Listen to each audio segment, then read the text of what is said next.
सब्जी बेचते थे। उनकी तबीयत अक्सर खराब रहा करती थी, इस कारण शाम के समय सीमा उनका काम संभाल लेती थी। एक दिन वो सब्जी बेच रही थी। एक लड़का गौरव उसके ठेले पर आया। गौरव का उस पर दिल आ गया। उसने मन ही मन सोचा कि कितनी प्यारी सी लड़की है, काश ऐसी लड़की मेरी जीवन साथी हो। क्या सोच रहे हो, कुछ चाहिए क्या? ओ हाँ, वो मैं भूल गया था। आधा किलो पालक और आधा किलो आलू चाहिए। सीमा ने सब्जी तौल कर रख दी। अब तो गौरव रोज सीमा को देखने के बहाने से सब्जी खरीदने आने लगा। एक दिन सीमा के पिताजी से गौरव ने कहा, मैं आपकी बेटी को बहुत पसंद करता हूँ और उससे शादी करना चाहता हूँ। क्या काम करते हो? पढ़ा लिखा हूँ लेकिन अभी बेरोजगार हूँ, नौकरी ढूंढ रहा हूँ, गरीब हूँ, लेकिन आपकी बेटी को पलकों पर बिठा के रखूंगा। मुझे आपकी बेटी के अलावा कुछ नहीं चाहिए।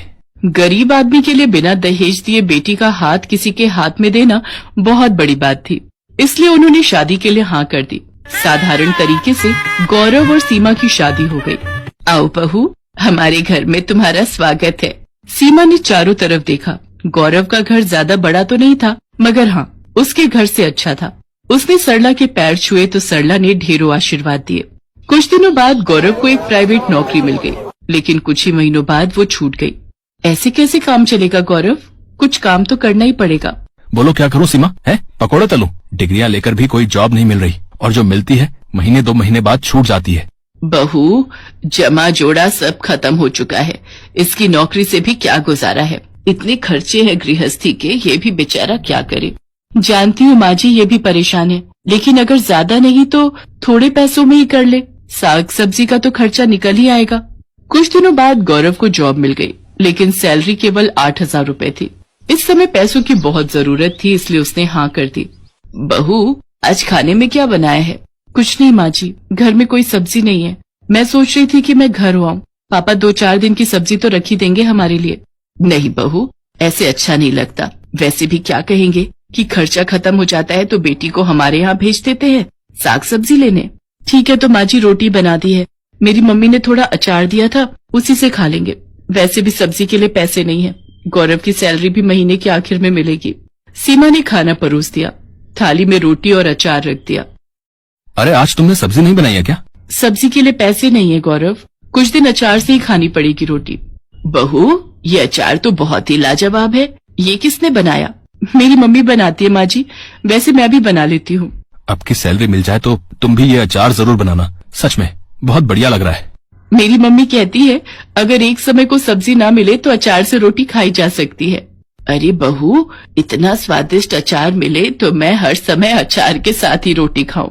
उसके कुछ दिनों बाद सीमा अपनी सास से कहती है, माँ जी, कुछ नींबू रखे थे, मैंने उनका अचार बनाया है, जरा ये भी चख कर बताओ। सच में लगता है जादू है तुम दोनों माँ बेटी के हाथों में, जो कोई खाए उंगलियां चाटता ही रह जाए। एक बात कहूँ जी?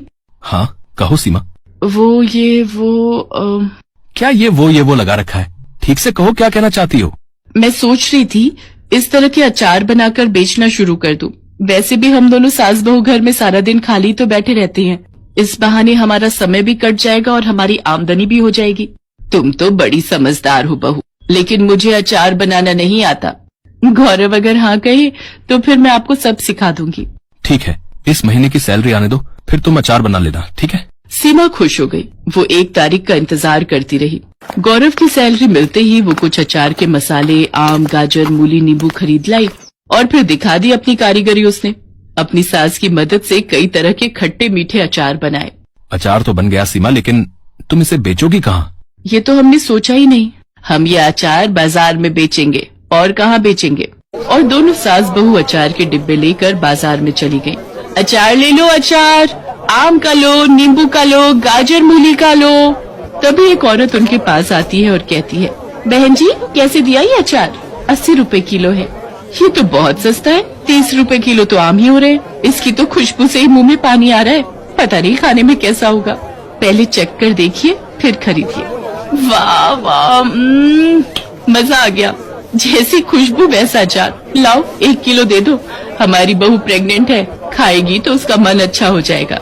उस दिन उनका सारा अचार बिक गया। सास बहू दोनों के चेहरे खुशी से खिल गए।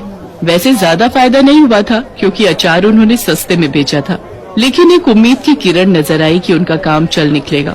अगले दिन सीमा सरला से कहती है, माँ जी आप सब्जियां काटिए तब तक मैं मसाला बनाती हूँ। बहू, आज कुछ ज्यादा अचार बनाएंगे। और वो हर हफ्ते अचार बनाकर बेचने लगी और अब अचार ज्यादा बिकने लगा। सीमा ने सरला से कहा, माँ जी, मेरे मन में एक विचार आ रहा है।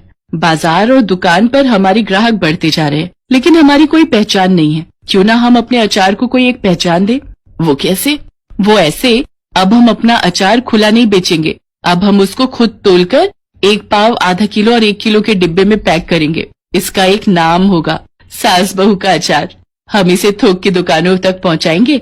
देखना, अगर ऐसा होगा तो हम सास बहू छा जाएंगी। लगता है मुझे भी नौकरी छोड़कर सास बहू की अचार फैक्ट्री में काम करना पड़ेगा। ये विचार भी बुरा नहीं है। पहले दुकान, उसके बाद फैक्ट्री। वाह, हम लोग बहुत अमीर हो जाएंगे, है ना माँ जी? चलो चलो, सपने देखना छोड़ो और अब काम पर लग जाओ, तभी सपना सच होगा। सुना है तुम दोनों बहुत अच्छा अचार बनाती हो, क्या हमें भी सिखा दोगी? हाँ सरिता, बिल्कुल सिखा देंगे। हमने अपनी दुकान खोली है जिसका नाम रखा है सास बहू का अचार। तुम अपने साथ और लड़कियां और बहुओं को भी ले आना। इसी बहाने वो भी अचार बनाना सीख लेंगी और हमारे यहाँ पैकिंग का काम कर लेंगी।